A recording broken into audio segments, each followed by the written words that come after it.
Really pleasure to be here, and I'd like to thank PAGO for inviting us to come and speak today. As you can see here, my name is Gardiner. I'm the head of engineering for APJ, Solutions Engineering. I've been with SentinelOne for 1.5 years, but I've been in the cybersecurity industry for 27, nearly 28 years. So just to give you an idea, even though I do look very young, it's been a long time. So let's start. So we want to talk about artificial intelligence, and I'm always a fan of where did all of this start, how did we get to where we're going, and where are we going in the future. So when we think about what we used to do in the past, we used to have artificial intelligence, but not as good as we have it now, and there's reasons for this. But I used to be a firewall administrator back in the late 90s, and all I had to do was look at firewall logs. I don't want to be a SOC analyst these days, because the amount of data that you guys have to look at and the amount of information that you guys have to go through is insane. Now, when we think about that, and I tried to break it down for a customer the other day, I was speaking to them and I said, you do online finance. So that one banking transaction has the client connection, DNS servers, probably goes to a cloud, starts up a Kubernetes instance, does what it needs to do in the cloud, authenticates, all of that data for one transaction. Hundreds of lines of information for one transaction. So being able to understand all of that is too much. So what this has led us to is a rise of big data. We have organizations out there, companies out there that specialize in taking all of this information in and massaging that information to try and make it easier, to give us insights into the masses of amounts of information that we are actually getting, which is still nowhere near enough. So there's 4 real challenges we have right now when it comes to cybersecurity. One is data overload. As I mentioned, one transaction gives you multiple instances of where a threat or an incident of compromise can occur. We have data silos. So again, when I was a firewall engineer, I never worried about what the endpoint was doing. I never worried about the endpoint logs. Now you have to worry about that. You have to worry about cloud. You have to worry about everything that's going on. We have data quality issues. Not everything is being recorded as well as it can be. I've lost count the amount of times I've asked customers, are you using an NTP server to make sure all your data logs are at the same time? And sometimes they don't. And the last one, which is always the biggest one, a lack of skilled personnel. I don't know, I know Amy over here, who's the CEO, who's talking after me, has 200 people in her organization. And just getting the right people into your organization to be able to do the job that is required nowadays is really difficult. And that is the real problem that we have. So when we think about how we have progressed, we've started the automation of the log collection. We're organizing the logs and we're aggregating it from multiple data sources. We've started using advanced analytics and correlation. And that's where we're at currently right now. And what we're now looking at is automated response and remediation, and I'll talk about that later. Oh, by the way, when we're talking about artificial intelligence, generated by AI, not by me, just so you know. So what are we trying to do? We're trying to get all of this to be driven by artificial intelligence. We're trying to use natural language as we would use it in terms of talking to another person to be able to drive how we analyze this information. When we talk about artificial intelligence, this was actually born in the 1940s and 1950s with the first inventions of the computer in the 1950s. So we went through the capability to understand knowledge, understand what was actually happening on a computer. This presentation is usually about 15 slides longer than it is. But what I talk about is when you remember there was an artificial intelligence brought onto Twitter, as it was back then, called Taybot. And within 24 hours, they had to take it offline because it was learning what was going on Twitter and became very abusive very quickly. So what we had there was artificial intelligence going wrong. But now we had problem-solving capabilities. We had limitations and decline, as we're talking about here. We could see successfully what was a good action and what was a bad action. And then we started thinking about machine learning. So the statistical foundations of what was going on. And the reason why we pivoted to this is because compute and the storage and the mathematics we were using was getting better. Compute and storage was getting cheaper, the mathematics was getting better. So we were being able to actually do a lot more with artificial intelligence. And the key one here is predictive modeling. We could identify patterns in data that weren't there before, that a human being cannot do. They can look across multiple days and say, okay, I see a pattern here that you didn't see. So then we went to this, and we're going to big, massive data sets. So when you think about the terabytes of data that PAGO's network probably has in their database at the minute of all of their customers that are coming in, and they are using that and using that data to be able to drive what is going on inside the decisions that they make, but it's still human-based. I want to talk about one other thing as well, the ethical considerations of artificial intelligence that doesn't get mentioned a lot. There's bias in the math. There is a human being that's generating this mathematics. So there is always going to be bias in there. And there's always going to be privacy and data ethics. Now, at SentinelOne, if we take in your data, we don't share it with anyone else inside the organization. We don't use artificial intelligence to categorize data across multiple customers. That's not something we do. But when you think about the bias inside artificial intelligence, let's take ChatGPT as an example. What ChatGPT does, as we all know, is it trawls the internet and it comes back with answers. Now, if we were to say, what color is the sky, and ChatGPT found 10,000 answers to say that the sky is purple, and one answer to say that the sky is blue, it's going to come back with the sky is purple. We know that to be wrong. So this is where artificial intelligence can still throw us curveballs to say, no, this is not right. This is not something that I should be looking at, and this is not the way that we should be looking at it.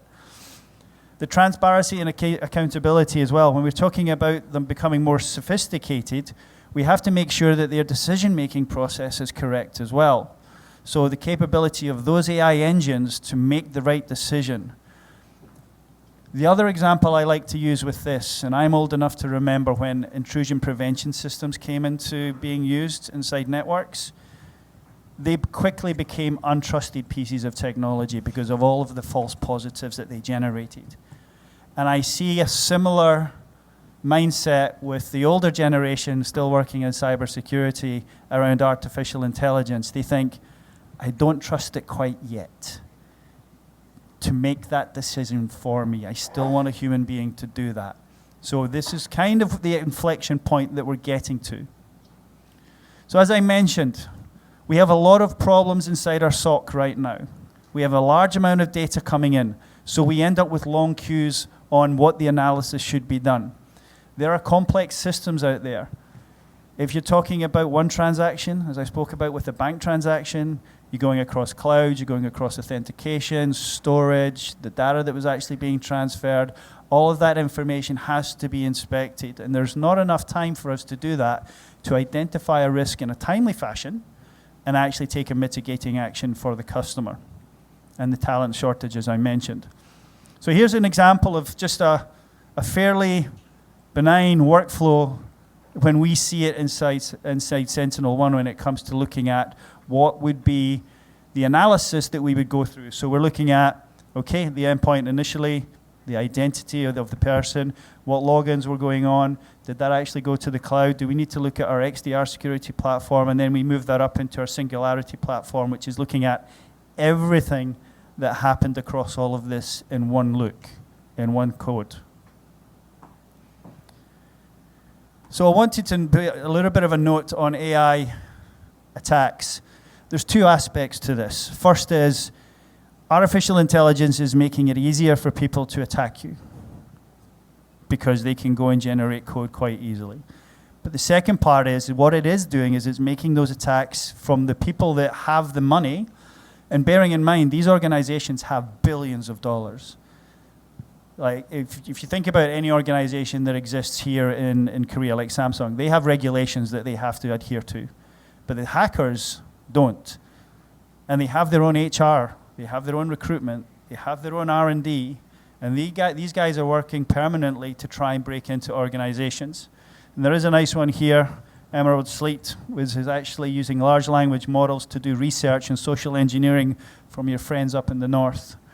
So we are seeing it across multiple aspects of what's going on. And where we used to get emails where you could pick up that the language was wrong, that's gone now because they just use ChatGPT to generate it. We're also seeing it from a cybercrime perspective on the phishing and social engineering and misinformation and disinformation that's coming out. It's so easy for this to happen now. It takes minutes for them to generate this, post it on social media, and do whatever they need to do. So it is out there right now and being used. So we're at this inflection point. We have security teams, working across dozens of disparate tools. We have resource constraints, as I mentioned before, and the adversaries are evolving faster sometimes than we can evolve ourselves, especially if you are a SOC analyst just working there and trying to do your best job as best you can.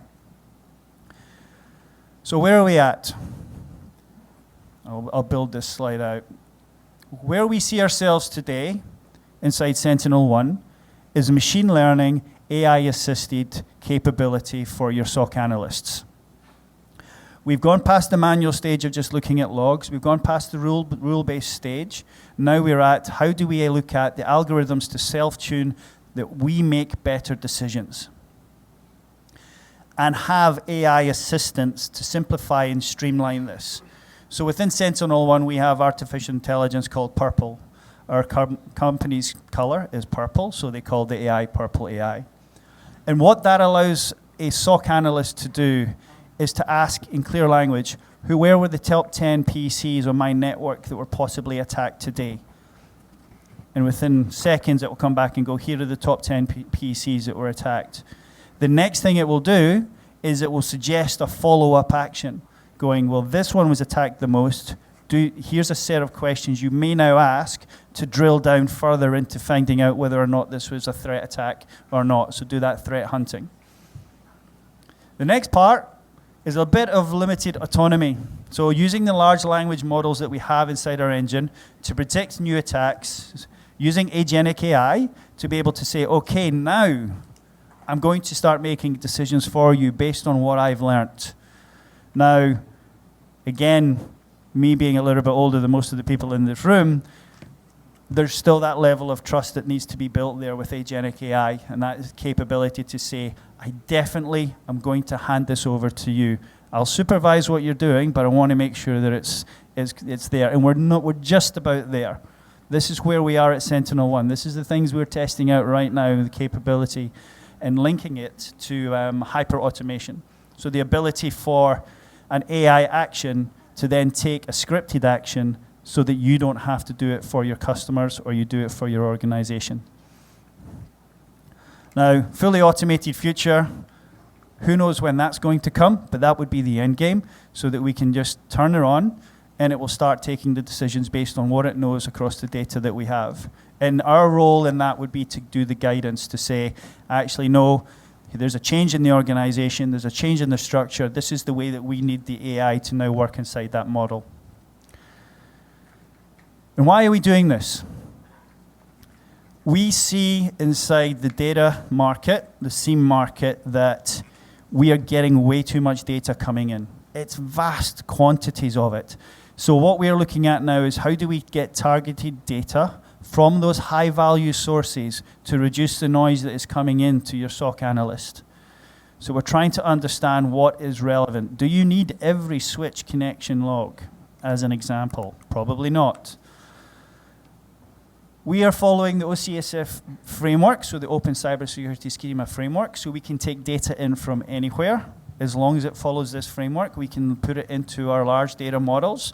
That can then be ingested into the AI, and then we can use that to being interrogated. So we're looking at data standardization. We're looking at that allowing us to improve our AI because we're getting more data. As you know, the more data you can put into AI, the easier it is to train, and the more information you're going to get out. And the last one is advanced hyper-automation. Ultimately, this is what we're looking at being able to do. So the automation platform we have right now allows us through APIs to say, okay, here's an incident, create a Slack group, invite these people to it, provide this level of information to the Slack group. Or ultimately, we know that this is something bad. I want you to reconfigure that firewall to block that, or reconfigure this IPS to block that, and do it just all through APIs. So giving the capabilities to do this. Now here's a little bit of the technical content on how we are actually doing this. We are using retrieval augmented generation. What does that mean from an AI perspective? It means we are using multiple levels of AI technology. So we have a large language model inside our AI. We use ChatGPT. We use that capability. But what that is doing is that we have, at the core, our own native AI that is pulling data from different sources. So we don't have to retrain that AI technology at great cost to us and great time through the compute power that that's required to do. So if we see an update to a threat, we update that threat, and the RAG AI now knows about that new threat without having to be trained. So it gives us the capability to constantly update what you are seeing. And multiple times I've had questions from customers saying, I asked your AI this question, and then I asked your AI the same question 20 minutes later, and I got a different answer. And I'm like, because the data changed in that 20 minutes. That's why you got a different answer. So people think that they should be getting the same answer, but no, data's changed. So you will get a different answer, and that's the key thing that people don't understand and they don't think about. So what we see is the end of the legacy SOC when we look at agentic AI. We are looking at the capability now of human-assisted AI technology working in a SOC to allow us to be more effective and allow us to be able to be better at what we do.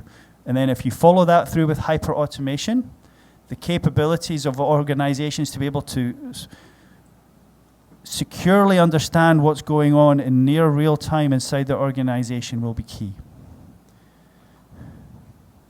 So automated tasks, AI-driven insights, and integrated systems. Everything should be key here from an integrated platform perspective. We're not just talking about endpoint. We are not an endpoint company anymore. We are a cloud company, and we are a data company as well. So when we look at what's happening inside our organization from that perspective, we need to make sure that we can see through the AI everything that's happening across the entire platform.